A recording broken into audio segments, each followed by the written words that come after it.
So while most Americans were watching headlines overseas, Iran quietly issued a direct nuclear threat against the United States. And then, just hours later, an illegal immigrant previously deported was arrested in Los Angeles for throwing a Molotov cocktail at law enforcement officers. You heard that right, guys. A man who wasn't even supposed to be in this country just tried to murder U.S. police officers on our own streets, while a foreign regime threatens to vaporize our bases abroad. Now, what if I told you this isn't just a coincidence? What if I told you guys that the chaos that you're seeing in our cities right now and the threats abroad are strategically aligned, and we're being lied to about both of them? So in today's video, I'm going to show you how ICE, how DHS, and the U.S. military are being deployed right now, not to stop riots, but to brace for something worse, okay? We're just seeing the beginning of this, guys. We're going to expose what Mayor Karen Bass, Los Angeles Mayor Karen Bass,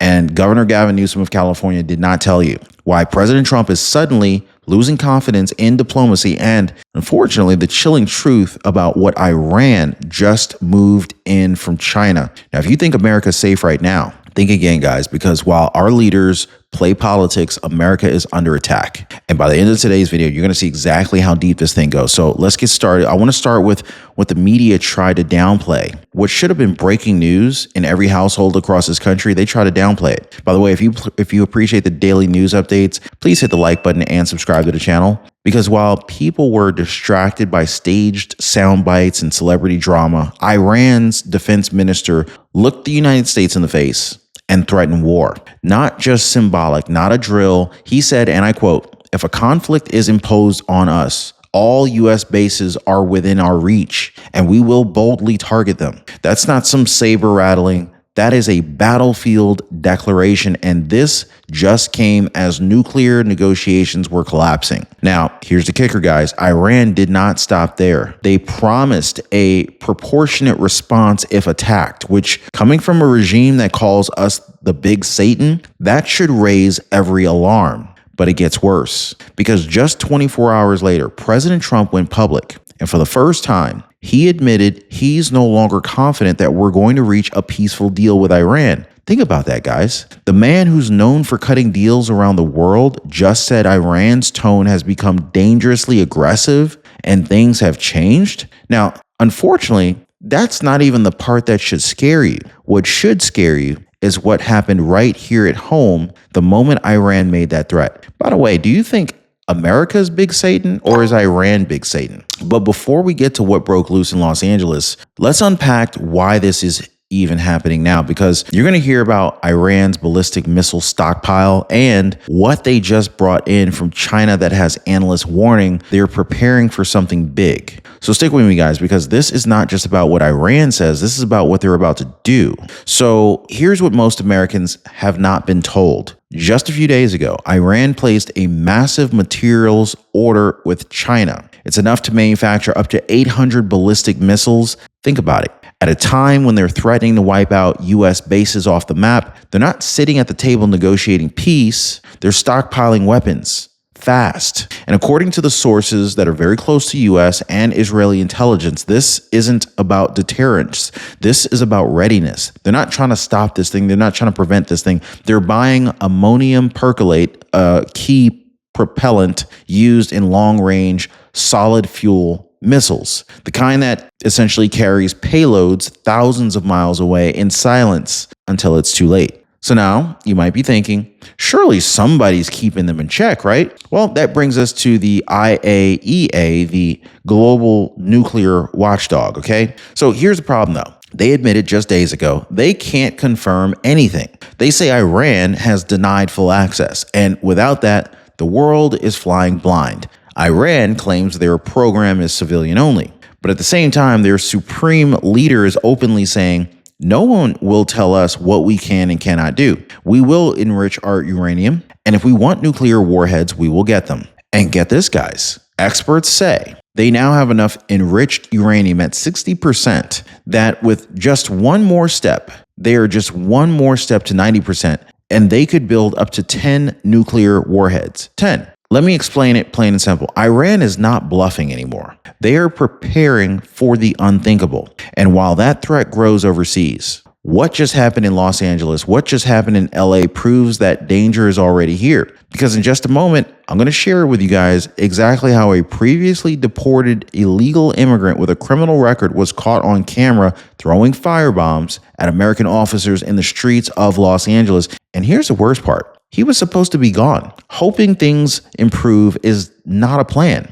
but calling Chapter is. Sharon Bertusik, she was dropped from her Medicaid. Chapter stepped in, got her a brand new plan with $0 premiums, zero meds, and co-pays slashed from $89 to $20. Leslie Taylor, she called in, compared her options, and she's now saving $1,000 a year.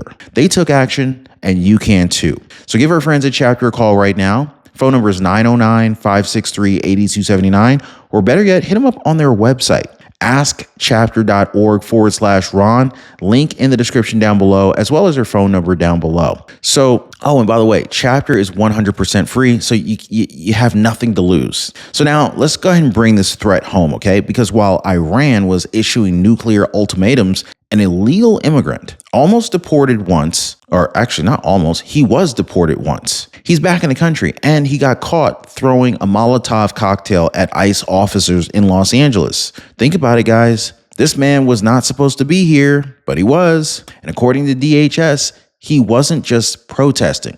He was trying to kill federal agents. He's now facing attempted murder and felony arson charges. But you want to hear the kicker here, guys? This same individual had already been charged with DUI and grand larceny. He had a pretty extensive rap sheet, and yet somehow, miraculously, he found his way back across the border, straight into the middle of a riot. So I have to ask the question nobody in legacy media will. How many more of these people who are just like him are here? And if one was bold enough to throw a firebomb at federal agents, what are others planning to do?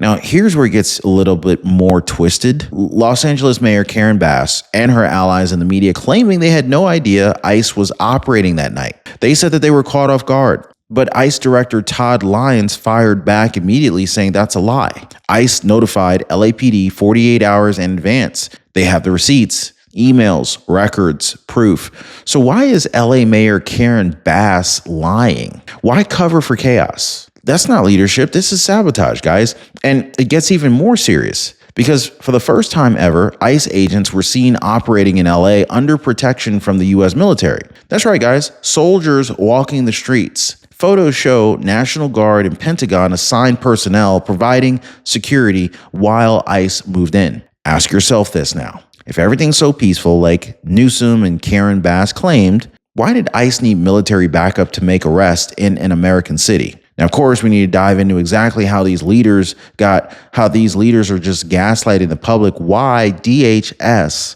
had to publicly call them out, and how this isn't just a local failure. This is a pattern of cover-ups and denial in the highest levels. So let's talk about what should have been a bipartisan moment of clarity. Instead, what did we get? Oh, we got Governor Gavin Newsom and Mayor Karen Bass stepping in front of cameras to say, oh, the National Guard's not needed. Everything's peaceful. ICE was dodging firebombs. Federal agents were being attacked with rocks, glass, and Molotov cocktails in the streets of Los Angeles. This isn't just political spin. This is deception. And in the middle of it all, they tried to claim that ICE never warned them. But as we already discussed and exposed, ICE notified local authorities 2 days in advance. They followed the protocol. They came prepared, and yet our so-called local leaders out there are acting shocked. It's not ignorance, guys. It's intentional. Assistant DHS Secretary Tricia McLaughlin didn't hold back either. In fact, she publicly called it what it was. It's a lie. And she made it clear that ICE will not back down. In fact, operations are ramping up. Her exact words, we picked up child rapists, child molesters, convicted arsonists, and we're just getting started. But let me tell you why this is even more dangerous than what it looks like. Because while these leaders posture for TV and they claim everything's under control, DHS had to bring the U.S. military to shield agents from violence on U.S. soil. That's not normal, guys. That's not routine. That's not peaceful. That is collapse level instability. And now here's the part they're not telling you. We're about to talk about why these two events, the nuclear threat bomb or the nuclear threat abroad and the firebomb attack here at home, happened in the same 48-hour window, and what federal agents are now quietly investigating behind the scenes, including who's funding this chaos. Now, here's where things get a little bit kind of scary, because these two flashpoints didn't happen a week apart or a couple months apart or anything like that. They happened within hours of each other. Iran threatens nuclear war, saying they'll strike U.S. bases if talks fall apart. Then all of a sudden, a violent firebomb attack breaks out right here in Los Angeles. Same 48-hour window. Same moment that American people are distracted, divided, and exhausted. Now ask yourself, is that just a coincidence? Or are we witnessing something way more coordinated and far more dangerous? Because DHS isn't ruling it out. In fact, they've already confirmed they're working with the FBI and the IRS to track the funding sources behind these protests. You see these riots, right? They're not your average spontaneous flash mobs. Agents have documented matching signs, matching flags, synchronized chants, and high-tech coordination that, this is the kind of logistics that just don't happen by accident. You see what I'm saying? You see where we're going with this, right? Just like back in 2020, there are whispers that some of these protesters are being paid, okay? And now, with the military involved, the federal government has no choice but to look deeper. Because let's be honest, guys, why is it that every time America faces a foreign threat, our cities erupt in chaos right behind it? Who's benefiting from this? Here's the scary part. Our enemies don't need to fire a single missile if they can just destabilize us from the inside. And what better way to do that than, through our own nation, through our own wide open borders? So this brings us to the next part here, right? What about our broken immigration system and now this soft underbelly of national security, like how ICE is trying to hold the line while being undermined by the very people sworn to protect us? Guys, let's stop pretending that this is about one riot or one missile threat. Let's be real. We're being set up right now. Do you feel set up? Because when you look at everything happening, look at Iran's nuclear escalation, look at the firebombs in LA, right? Violent, illegal reentry and weak local leadership. Then you realize we're not dealing with random chaos. What we're dealing with is an open invitation for foreign actors and criminals to exploit a system that's already broken. And that is what brings us to the southern border. So let me explain it very plainly so that everyone can understand this. The border is not just about immigration anymore. It's about infiltration. This firebomb suspect, he was deported. He had a seriously long rap sheet, and yet he got back in. Now apply that to every cartel runner, every trafficker, and every potential foreign operative crossing in plain sight. If even one of them is working with enemies like Iran, then the fuse has already been lit. But ICE is not backing down. In fact, officials just said, we're ramping up, we're coming. We're not asking permission anymore. And Trump, say what you want about Trump, say what you want about Trump's tone, but he warned us this would happen. Under his watch, borders were tighter, ICE was supported, diplomacy came with a credible threat of force. Now contrast that with what we've seen. Deportations reversed, open border rhetoric, foreign nationals re-entering, and cities like LA turned into soft targets. We're no longer talking about policy differences here. We're talking about survival. So I want to go ahead and tie everything together. These Iran threats, the street violence, the denial, the failure, and finally, the one question that nobody in Washington, D.C. is willing to answer. If this is not a coordinated attack on America, then what the hell is this? Now, here's the truth, guys. This wasn't just about a nuclear threat, and it wasn't just about a firebomb in Los Angeles. This is a pattern, and it's a pattern that we've actually seen before. Every time America hesitates, the enemies get bolder, and the chaos spreads from our borders to our streets. Foreign threats abroad, violence at home, weak leaders pretending it's all fine, it's all good, and federal agencies scrambling to plug holes in a sinking ship. But here's the question every American should be asking right now, and let me know if you are asking this question. How many more signs do we need before we admit what's really happening? Because when a foreign power threatens to nuke our bases, and the same weekend a criminal who never should have been in this country attacks federal agents with a Molotov cocktail, that's not just failure, that's collapse. That's infiltration. That's America being attacked from the inside out or the inside and out simultaneously. So what do? Well, here's what we don't do. We don't wait for CNN to tell us that it's real. We don't hope that somebody in Washington grows a pair of balls and actually does something. We don't just sit quietly while our cities burn and our enemies load their launchers. We wake up, we speak up, we get prepared, we get ready, okay? Because I'm not here to scare you. I'm just here to warn you. You don't prepare when the attack happens. You got to prepare before it happens. It's kind of like buying insurance after the accident. Can't do that. I mean, you can, but they won't cover you. And so right now, we're clearly out of time. Here's your next step, though. Make sure you're following this channel because I promise you this, guys, what comes next, it's going to make this week look like a calm before the storm. So I'm going to keep you informed. I'm going to show you what they won't show you, okay? And together, we're going to make sure America does not fall asleep while it's under attack, all right? So until next time, I appreciate you guys. Thanks for hitting the like button and subscribing. We'll see you on the next one.